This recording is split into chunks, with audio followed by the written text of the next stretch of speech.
Welcome back.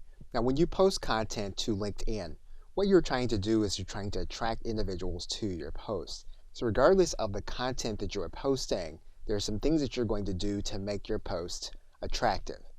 So in this case, what we're going to do is we're going to pick a video. Now, to optimize the post, we're typically going to want to make sure that we determine who we want this post to be seen by. Do we want it to be seen by connections? If we want it to be the most reach, we want it to be seen by everyone.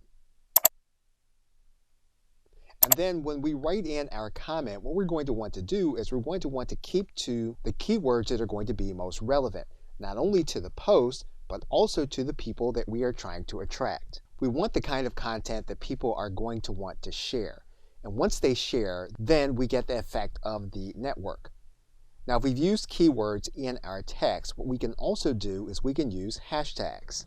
And you'll see here that there are hashtags that we can add in. Hashtags will give us even more visibility. And of course, if there's an individual that's relevant to tag, we can tag them. And we want to be consistent about this kind of posting in our daily activities. Okay, so with that, thanks, and I will see you in another video.